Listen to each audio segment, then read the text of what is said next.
You smell that? Something in here reeks. Oh wait, it's just her. Todd Brannigan grabbed the 2-liter Coca-Cola off the counter and tilted it over Camille Carter's head. Brown foam erupted down her hair, her white blouse, her lunch. The break room exploded in laughter. Shelby Dawson clapped. Someone pulled out a phone. Camille didn't move. Coca-Cola dripped from her chin onto the table. Nobody spoke.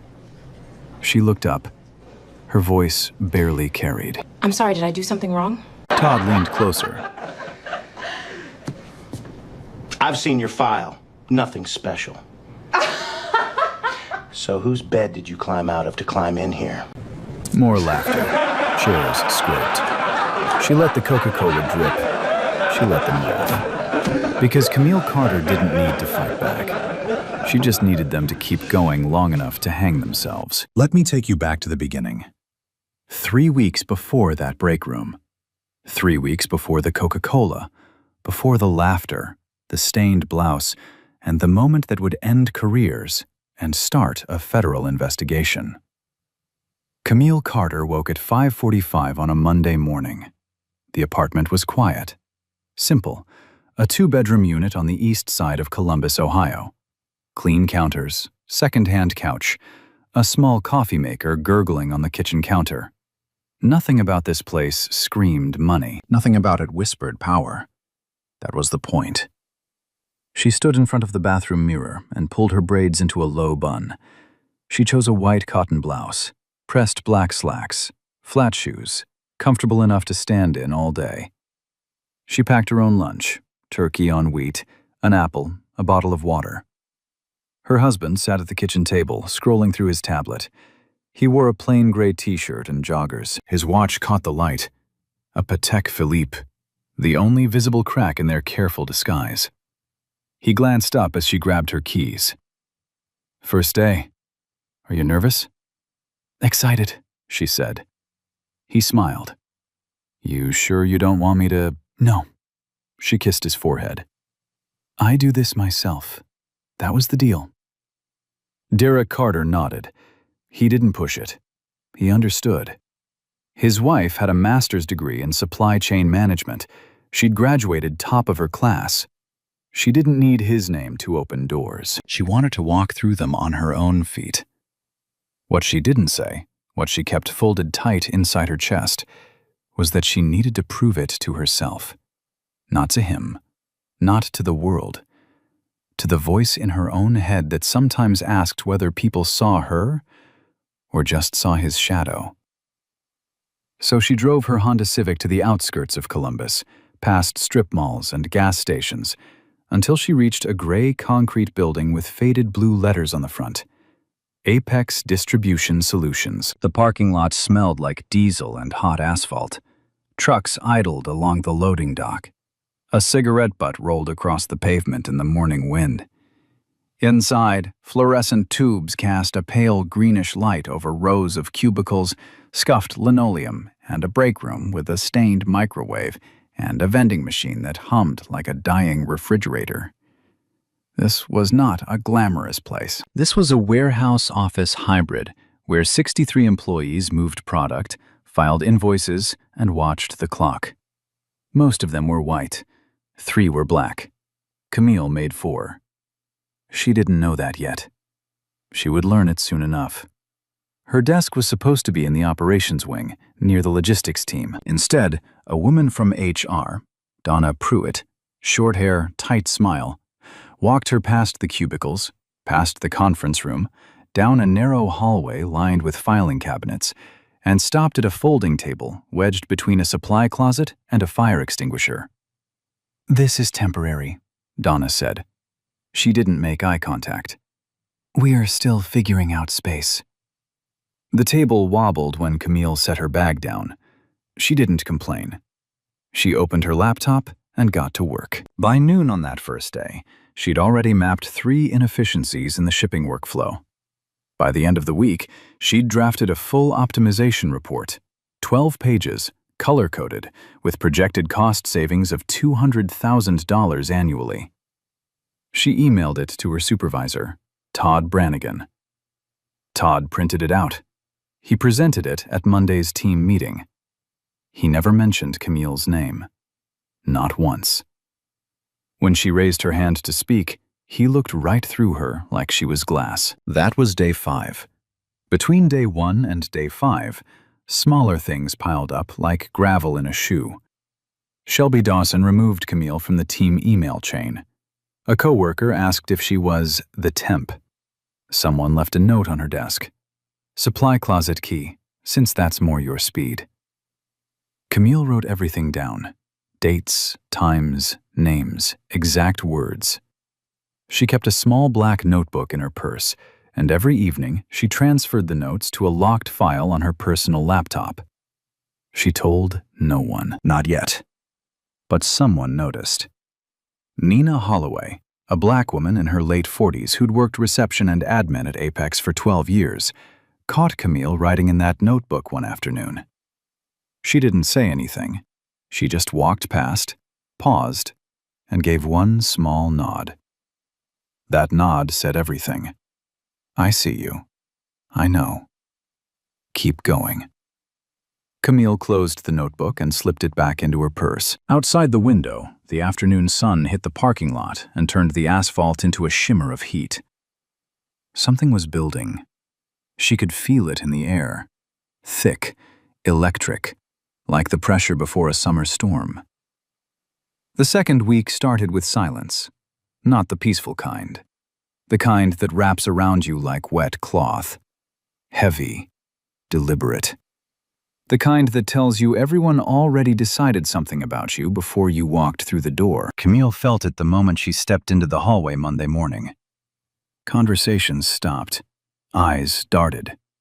Shelby Dawson whispered something to a coworker near the copier, and both of them laughed without looking up. Camille set her bag on the wobbling folding table.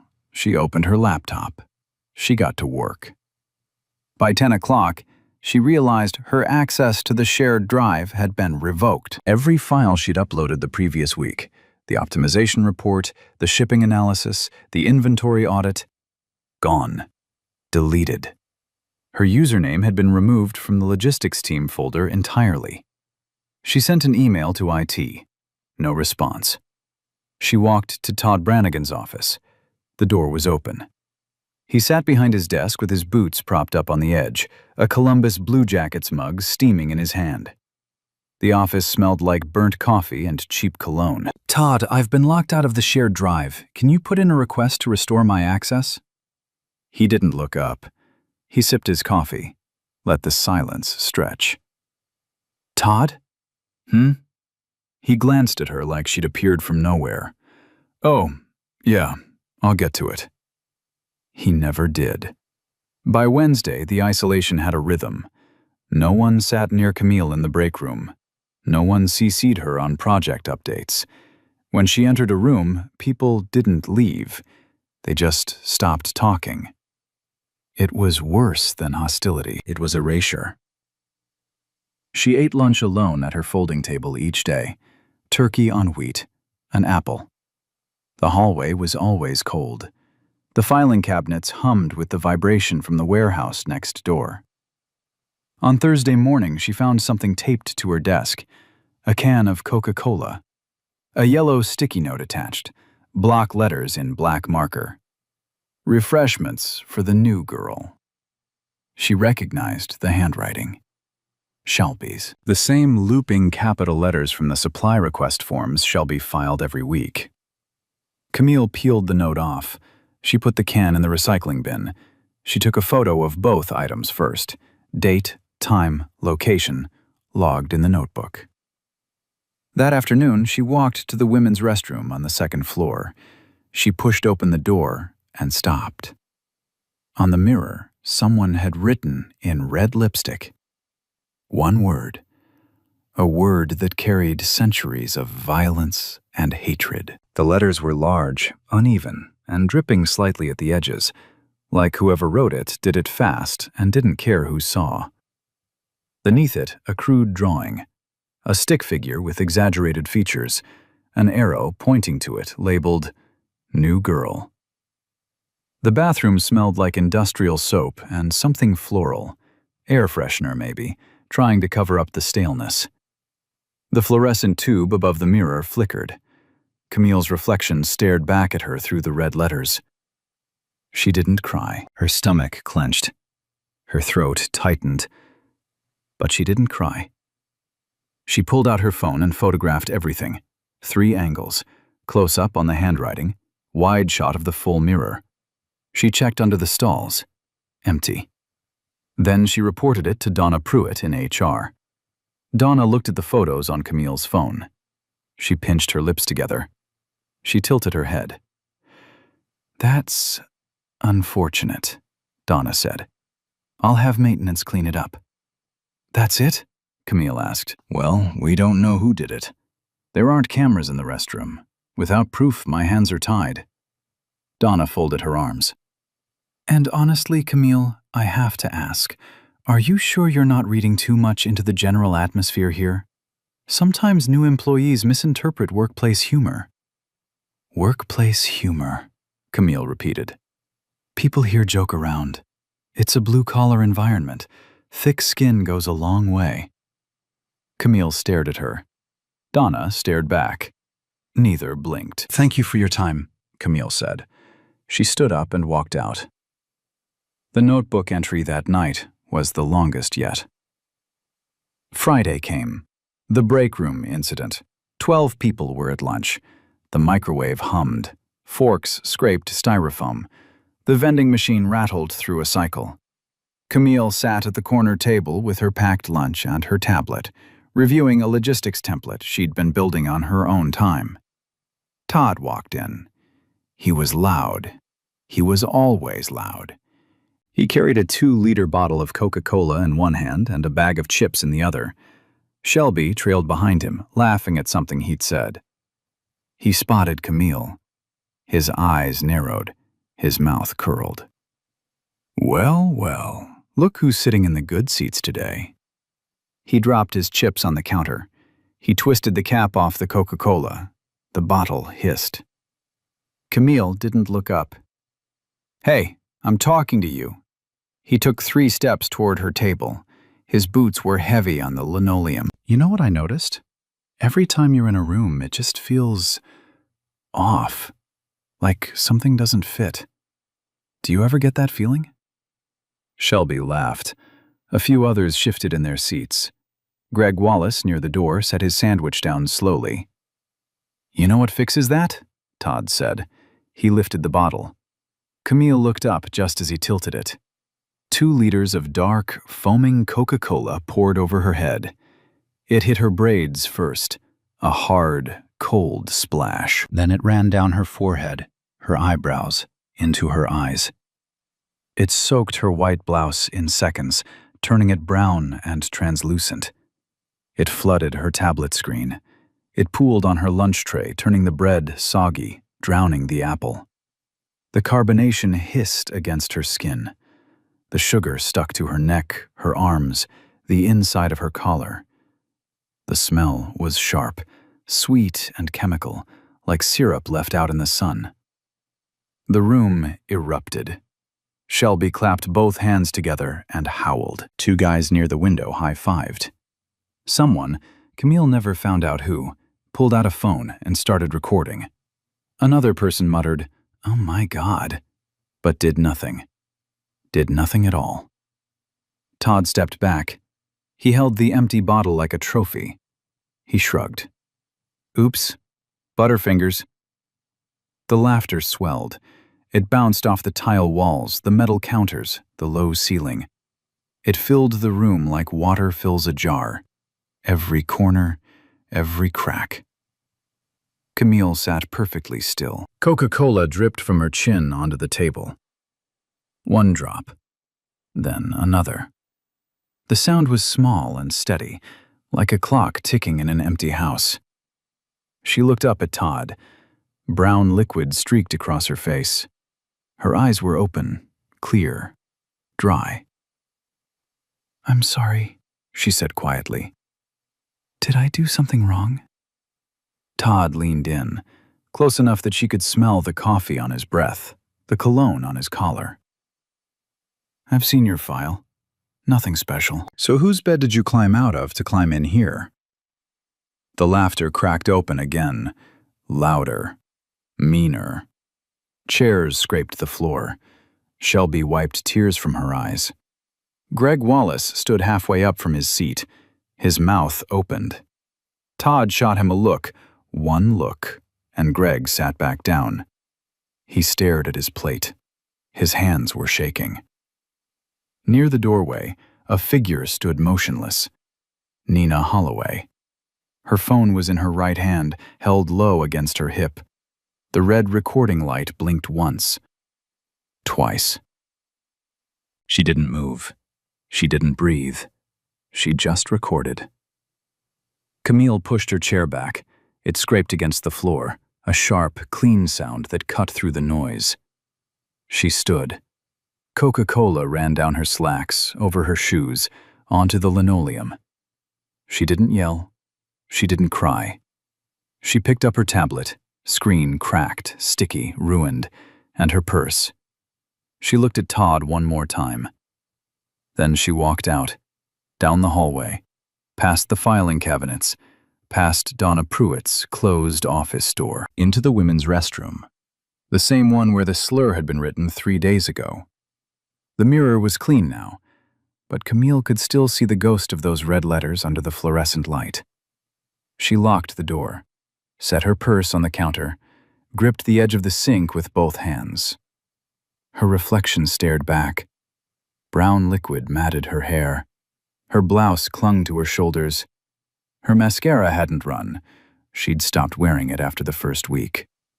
Her hands trembled. Her breath came in short, tight pulls. She pressed her forehead against the cold glass of the mirror and closed her eyes. 3 seconds. She gave herself 3 seconds. Then she stood up straight, washed her face, dried her hands, pulled out her phone. 1 contact. 2 words. "Come now." She let the Coca-Cola drip. She let them laugh. Because Camille Carter didn't need to fight back. She just needed them to keep going long enough. To hang themselves. Camille drove home that Friday evening with the windows down. The summer air was warm and thick. It smelled like cut grass and gasoline. Her blouse was still damp. The Coca-Cola had dried into a sticky film on her skin. Her hair felt heavy, matted, wrong. She didn't turn on the radio. She just drove. Derek was waiting at the kitchen table when she walked in. He looked up from his tablet. His face changed the moment he saw her. The stained blouse, the flat expression, the way she set her purse down too carefully, like she was holding something fragile inside herself, and one wrong move would break it. Camille. She sat down across from him. She placed both hands flat on the table. She told him everything. The Coca-Cola, the laughter, Todd's words, the phone recording, the sticky note, the bathroom mirror, HR's shrug, all of it. Slow, steady, in order, like she was reading from a report. She didn't cry. Her voice didn't shake. But Derek knew his wife. He saw the tightness in her jaw, the stillness in her eyes, the way she pressed her fingertips into the wood like she was trying to anchor herself to something solid. Derek didn't interrupt. He listened with his whole body. His back straightened. His hand closed around his coffee mug, slowly, steadily, until the knuckles went pale. A muscle in his jaw jumped, once, twice. When she finished, the apartment was silent. The refrigerator hummed. The evening light came through the window in long, gold bars across the floor. "I'll shut it down tonight," he said. His voice was quiet, controlled. The kind of quiet that sits right on top of fury. "No." He looked at her. "Not yet," she said. "I want the full picture. I want every name, every incident, every dollar he's stolen. I want a case so clean that no lawyer, no union rep, no PR firm can spin it. Give me one more week. Derek held her gaze. His jaw worked. His fingers tapped the table once. He exhaled through his nose, a long, slow breath that carried the weight of everything he wanted to do and couldn't. Not yet. 1 week, he said. Then I walk in there by myself. That night, after Camille went to bed, Derek sat alone in the living room. The apartment was dark except for the blue glow of his phone. He called Patricia Edmonds, General Counsel of Horizon Global Industries. I need a full audit of Apex Distribution Solutions, he said. Employment records, HR complaints, expense reports, security footage, everything from the last 5 years. Quiet. No one at Apex knows. Patricia didn't ask why. She'd worked with Derek for 8 years. She knew that tone. You'll have it by Wednesday, she said. Monday morning, week 3. Camille walks back into Apex Distribution Solutions wearing a fresh blouse and the same flat shoes. Her notebook was in her purse. Her phone was fully charged. Her face gave away nothing. Todd was already in the operations wing, holding court. He leaned against the doorframe of his office with his arms crossed, watching Camille walk past. He didn't say anything. He just smiled. The kind of smile that says, I own this place and your entertainment. By 10 o'clock, Camille discovered that Todd had reassigned her 2 remaining projects to Shelby. Her name had been removed from the logistics planning board entirely. When she checked her email, she found a formal memo from Todd, CC'd to Donna Pruitt, placing her on a performance improvement plan. 3 weeks on the job. APIP. The memo cited failure to meet role expectations, inability to integrate with team culture, and repeated disruptions to workflow. Every line was a lie. Every word was a brick in the wall Todd was building around her. Camille read it twice. She saved it. She forwarded it to her personal email. She photographed the logistics board with her name erased. She logged it all. Then she did something Todd didn't expect. She went to the warehouse. Todd had assigned her inventory duty as punishment, the most tedious, low-status task in the building. Counting boxes, scanning barcodes, checking lot numbers against shipping manifests in a cold, windowless space that smelled like cardboard and machine oil. Camille didn't mind, because the warehouse was where Todd kept his secrets. It took her 2 days to find the pattern. Expense reports filed under vendor codes that didn't match any supplier in the system. Purchase orders for equipment that never arrived. Invoices from a company called Ridgeline Consulting, a company that, as far as Camille could tell, didn't exist. Todd had been skimming. Not a lot at first, a few hundred here, 1,000 there, but over 5 years, the numbers added up. Camille estimated somewhere north of $180,000 in fraudulent expenses, all approved by Todd, all overlooked by Donna Pruitt. She copied the files to a flash drive. She photographed the physical invoices. She cross-referenced every entry with the receiving logs she'd been forced to audit. The punishment had become the weapon. Wednesday evening. The audit from Patricia Edmonds landed in Derek's inbox. It confirmed everything Camille had found, and more. 3 previous employees of color had filed informal complaints against Todd. All 3 were counseled by Donna Pruitt. All 3 left within months. 2 signed NDAs in exchange for small severance packages. 1 simply disappeared from the records. No exit interview, no forwarding address, nothing. The pattern was clear. Todd targeted, Donna covered. The company looked away. Thursday night, late shift. The warehouse was nearly empty. Camille was in aisle 14, scanning pallets under the cold blue glow of the overhead LEDs. The concrete floor was smooth and cold beneath her shoes. Forklifts sat silent in the loading bay. The building creaked and settled around her. She heard his boots before she saw him. Todd appeared at the end of the aisle. He walked toward her slowly, hands in his pockets.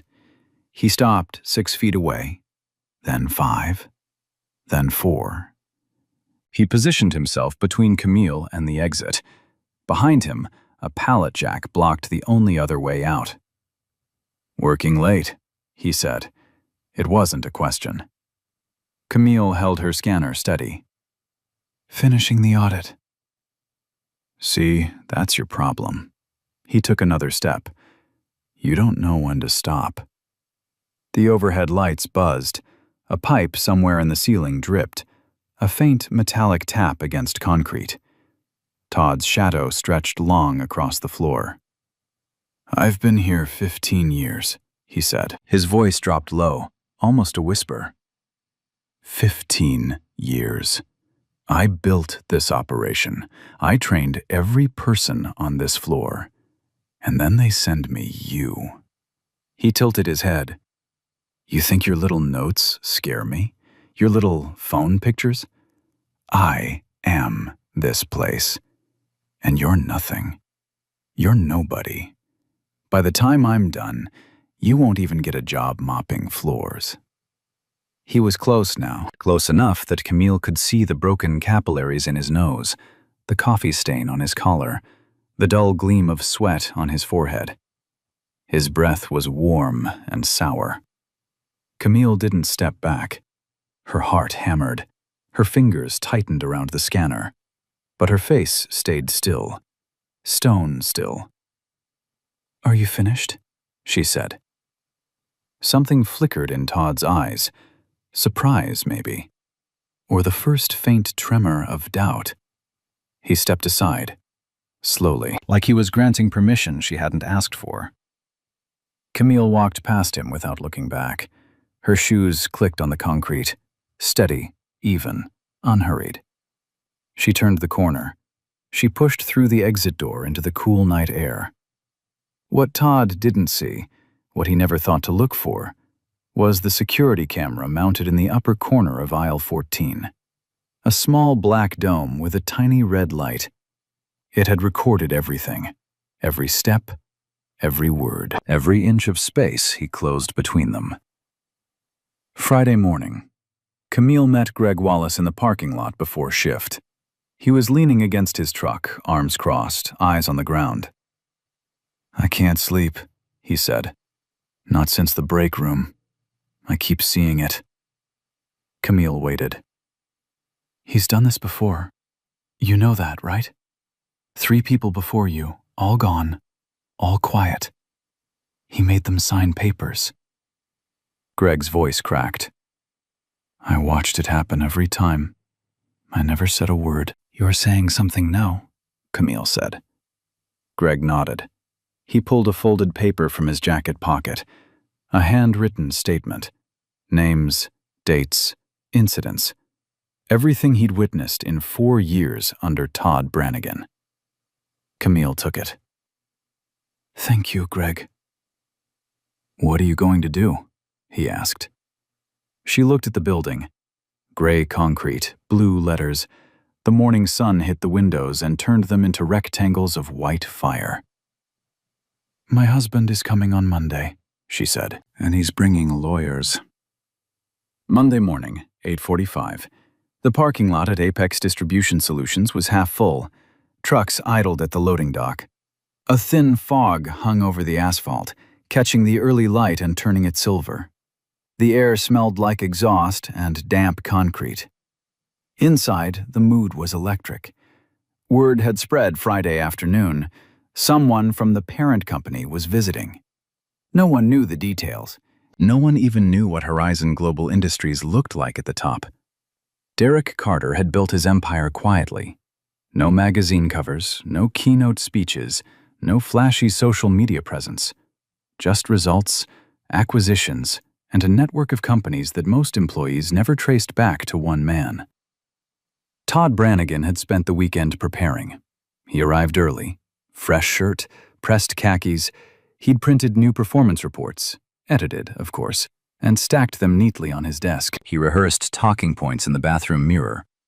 Revenue growth, efficiency metrics, team leadership. This was his moment. He was sure of it. The promotion he'd been passed over for twice was finally within reach. All he had to do was impress the suit from corporate. Shelby had organized a welcome spread in the conference room. Fresh coffee, pastries from the bakery downtown, a printed agenda with Todd's name at the top. She even put flowers on the table, yellow tulips in a glass vase that caught the fluorescent light. "You think they're bringing good news?" she asked Todd. "They better be," he said. He straightened his collar. "I've earned it." At 9:15, a black SUV pulled into the parking lot. It parked near the front entrance, not in a visitor spot, but directly beside the curb, like it belonged there, like it owned the ground beneath it. 2 doors opened, then 2 more. Derek Carter stepped out first. Dark navy suit, white shirt, no tie. His shoes were polished to a mirror finish. His posture was straight, shoulders back, chin level. He moved like a man who didn't need to rush because the world waited for him, not the other way around. Patricia Edmonds walked beside him. Gray blazer, leather briefcase, reading glasses perched on her head. Behind them, 2 more attorneys from Horizon's legal team and 1 private security consultant, broad-shouldered, silent, hands clasped in front. They entered through the front door. The receptionist looked up. Her smile started automatically, the trained corporate greeting. Then it faltered. She looked at Derek, looked at Patricia, looked at the security consultant. Her hand drifted toward the phone on her desk but stopped midair. "Can I help?" "Derek Carter, CEO of Horizon Global Industries," Patricia said. "We're expected." They weren't, but no one was going to say that. The group walked through the main floor. Heads turned. Keyboards stopped clicking. A coffee mug paused halfway to someone's lips. The whisper started at the reception desk and rippled outward through the cubicles like wind across a wheat field. Todd saw them coming. He squared his shoulders. He stepped forward from his office doorway, arm extended, smile wide. The biggest smile anyone at Apex had ever seen on his face. "Welcome to Apex, Todd Brannigan, Regional Operations Manager." His hand hung in the air. "We've been looking forward to—" Derek didn't take it. He didn't even slow down. His eyes had already moved past Todd, past the cubicles, past Shelby and her tulips, past the conference room and the fresh coffee. He was looking down the narrow hallway, past the filing cabinets, to the folding table wedged beside the supply closet. Camille stood there, quiet, still, a faint brown stain on the wall behind her, left over from a second, smaller Coca-Cola incident earlier that week. Her hands were at her sides, her face was calm. Derek walked straight to her. Every eye in the building followed him. 63 employees. Dead silent. He reached her. He put one arm around her shoulders. He kissed her forehead. His voice was soft, but carried in the silence like a stone dropped into still water. "Hey, baby, you okay?" The air left the room. Todd's smile didn't fall. It collapsed, like a building losing its foundation, 1 floor at a time. His extended hand dropped to his side. His mouth opened, closed, opened again.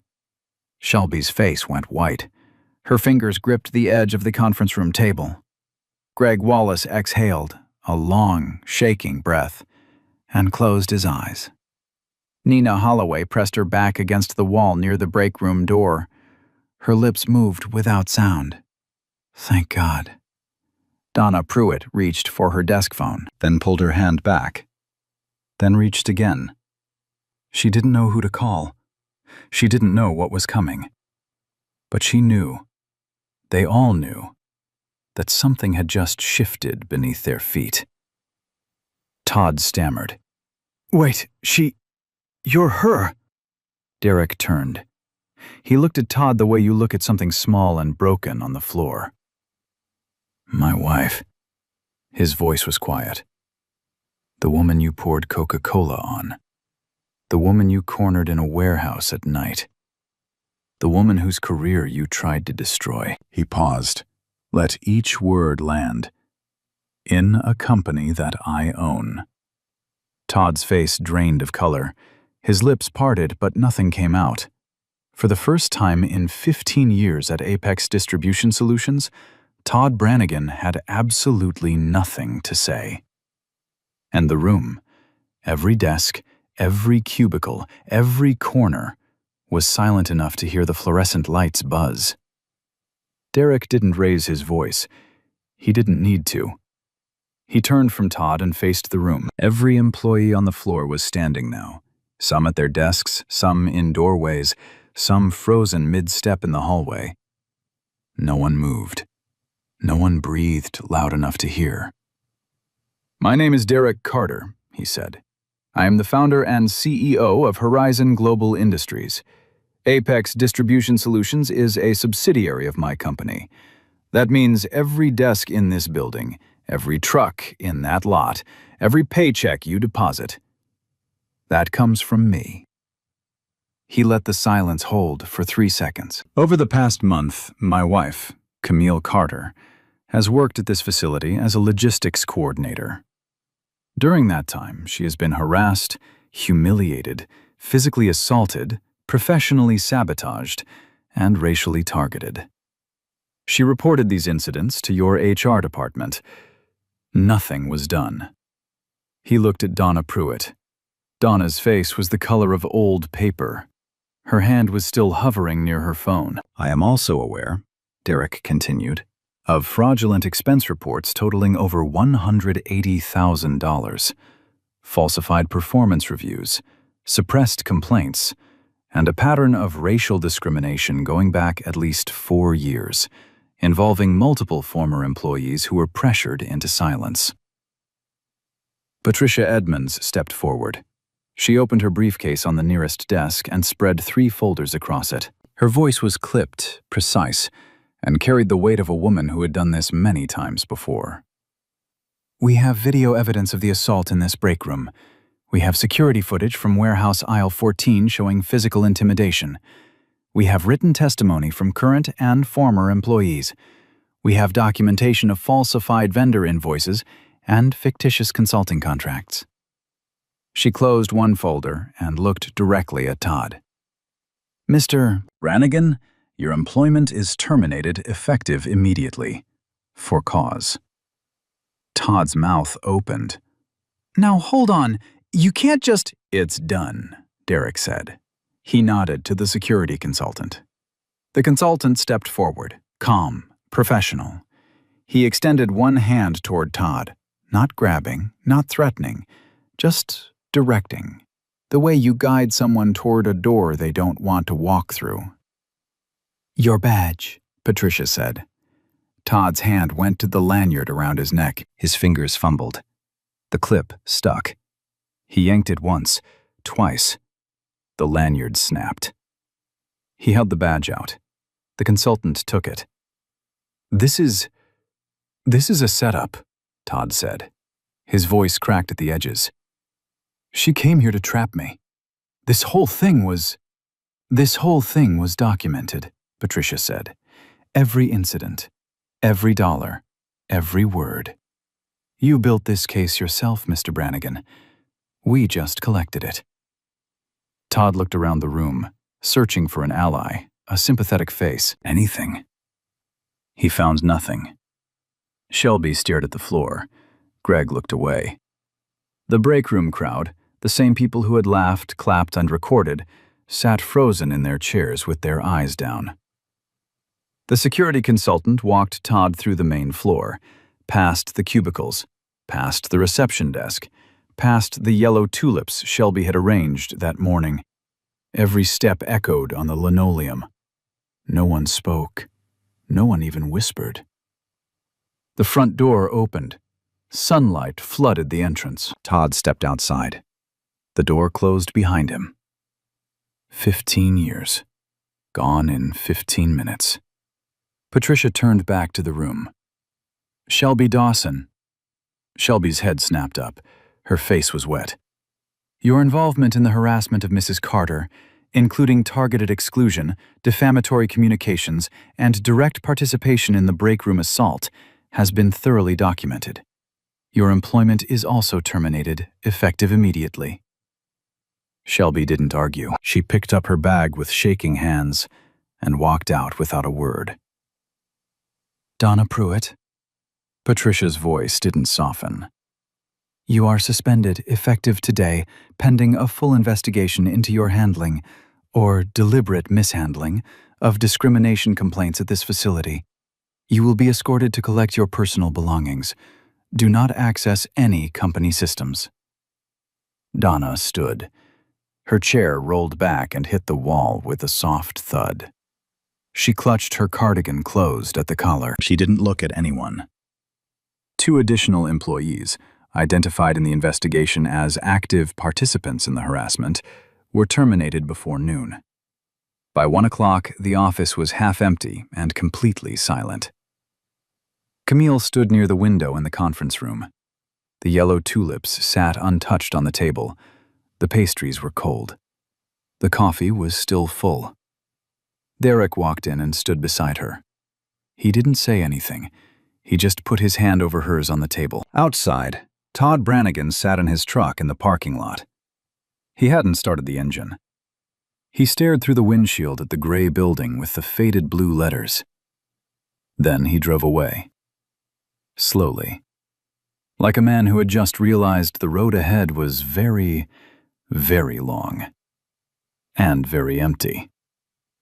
The story didn't end when Todd's truck pulled out of the parking lot. It was just beginning.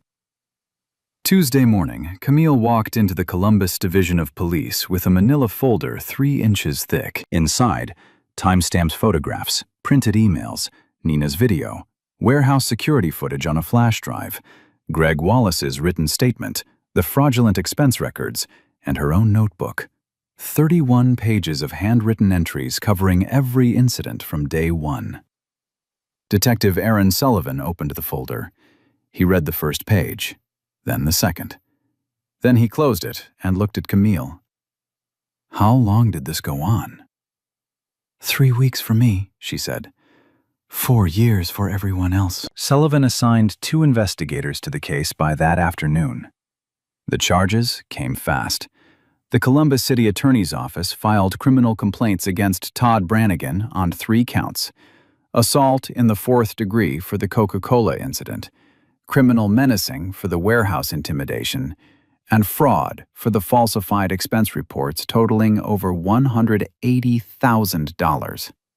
Todd was arrested at his home on a Wednesday morning. He came to the door in sweatpants and a wrinkled t-shirt. His lawn hadn't been mowed. His mailbox was full. The neighbors watched from their porches as 2 officers walked him to the cruiser. He didn't resist. He didn't say a word. He just stared at the ground, like it might open up and swallow him. The same week, the Equal Employment Opportunity Commission opened a parallel investigation into Apex Distribution Solutions. Federal investigators arrived on Thursday, 2 women and 1 man in dark suits carrying boxes of document requests. They spent 3 days in the building, interviewing employees, reviewing files, and photographing the hallway where Camille's folding table still sat beside the supply closet. Patricia Edmonds cooperated fully. She turned over every internal audit finding, every suppressed complaint, every NDA signed by former employees under pressure. Horizon Global Industries issued a public statement that Friday. Derek's name was at the bottom, but the words had Patricia's precision. The company acknowledged systemic failures at Apex Distribution Solutions. It committed to a full restructuring of management, an independent review of HR practices across all subsidiaries, and a zero-tolerance policy for discrimination and retaliation. Then the media arrived. A reporter from WCMH, Columbus's NBC affiliate, broke the story first. The headline ran across the bottom of the screen during the 6 o'clock news. CEO's wife goes undercover at his own company. What she found will shock you. By morning, the story had been picked up by national outlets. Social media caught fire. The video Nina recorded in the break room, 12 seconds of Todd pouring Coca-Cola over Camille's head while a room full of people laughed, was viewed 4 million times in 48 hours. The comments section became a flood. Thousands of people sharing their own stories, their own Todds, their own break rooms, their own moments of silence when someone should have spoken up. The trial began 6 weeks later. Judge Ruth Coleman presided.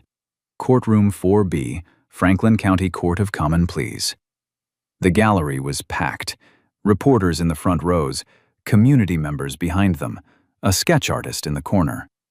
2 cameras were permitted outside the building.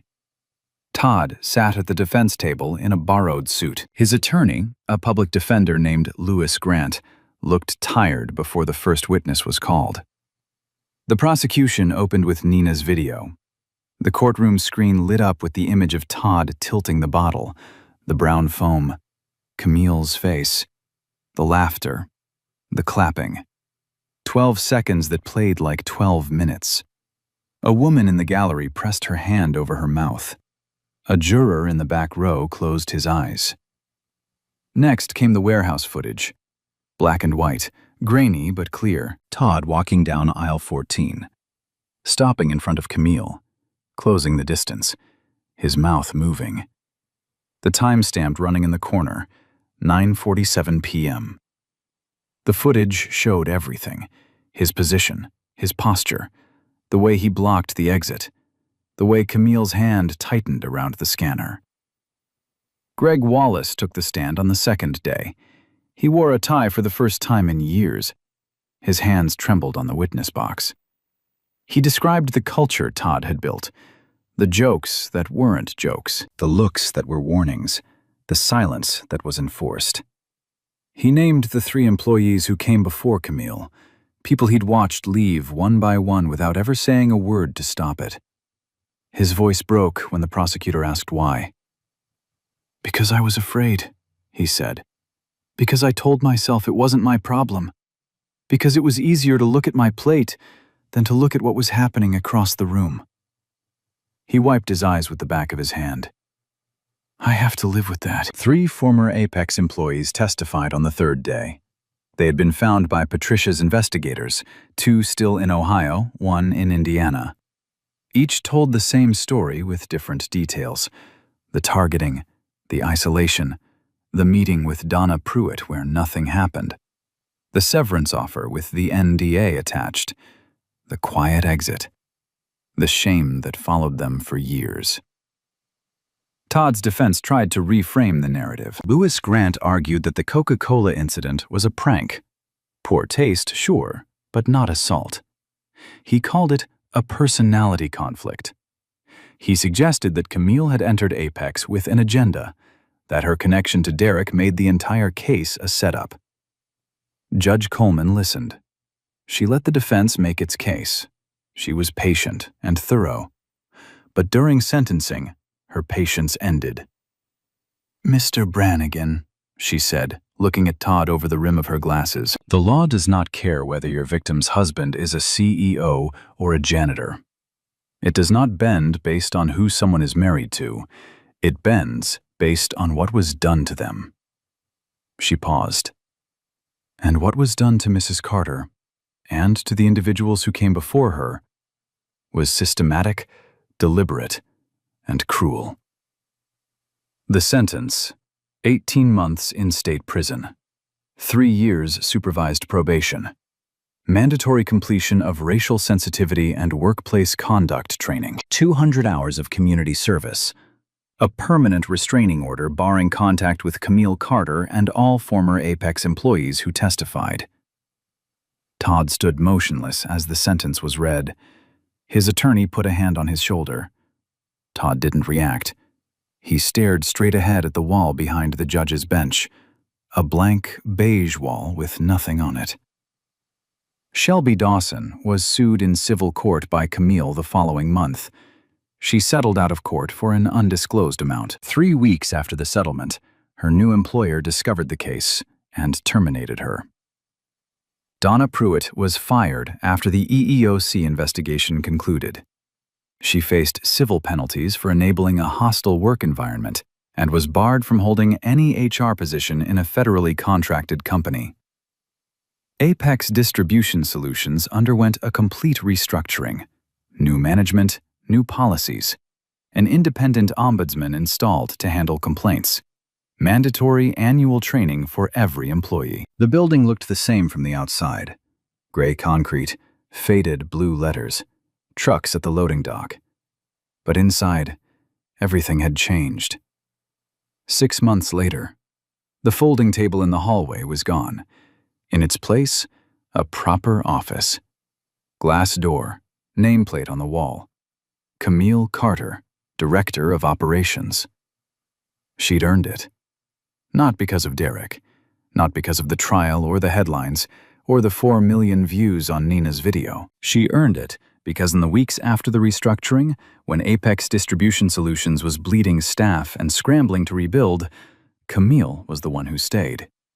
She was the one who rewrote the shipping protocols, redesigned the warehouse workflow, and rebuilt the logistics system from the ground up. The same system Todd had taken credit for.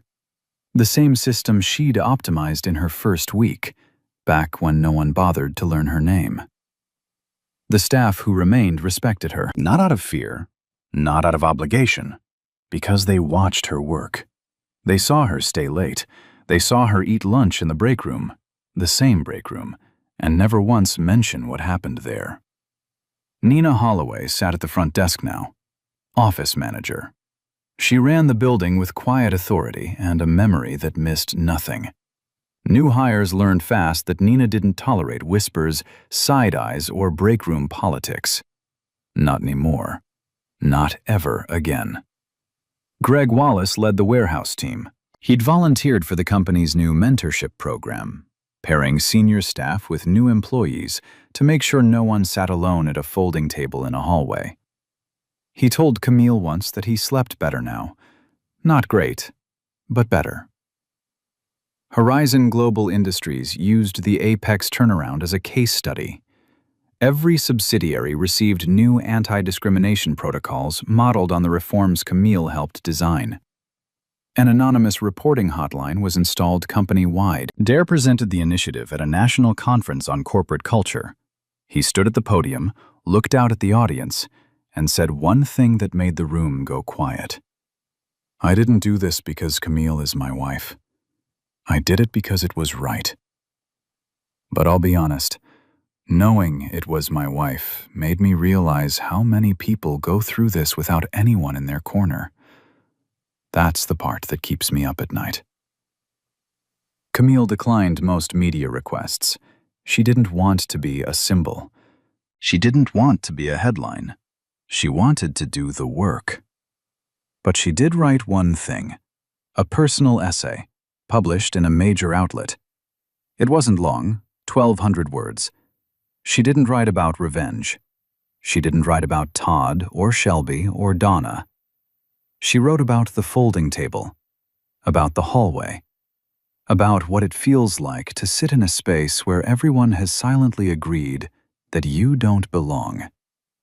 One paragraph near the end read, "The Coca-Cola dried, the stain came out, but the memory of 12 people laughing while it happened, that doesn't wash off. That stays. And it stays not because of the cruelty of one man, but because of the silence of everyone else." The essay was shared over 200,000 times. On a Tuesday morning in October, Camille woke at 5:45.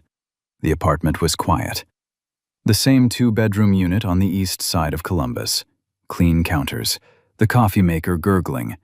Sunlight just starting to reach the kitchen window. Eric was at the table, tablet in one hand, a spatula in the other. He was making eggs.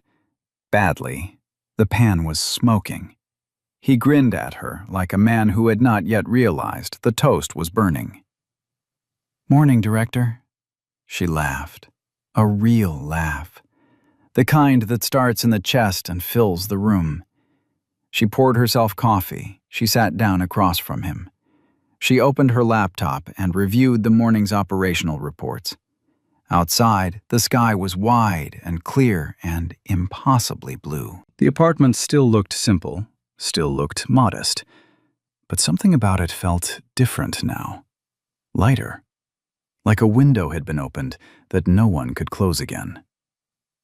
So here's my question for you. If you saw someone being treated the way Camille was, not the Coca-Cola, not the big dramatic moment, but the small stuff, the exclusion, the jokes, the quiet erasure, the sticky note on the desk, the meeting where someone takes your idea and puts their name on it. Would you be a Greg, the one who sees everything but says nothing? Or would you be a Nina, the one who hits record? Drop your answer in the comments. I want to hear it. And if this story made you feel something, if it made your jaw tighten, or your chest heavy, or your fist close just a little, then hit that like button. Share it with someone who needs to hear it. Subscribe, because we've got more stories like this coming. Stories about people who were underestimated, people who were overlooked, people who refused to disappear. Remember this: your worth is not determined by how others treat you. It's determined by how you carry yourself when they try to bring you down. Camille Carter walked into that break room soaked in Coca-Cola and walked out with her dignity intact. That's the kind of strength no one can take from you. I'll see you in the next one.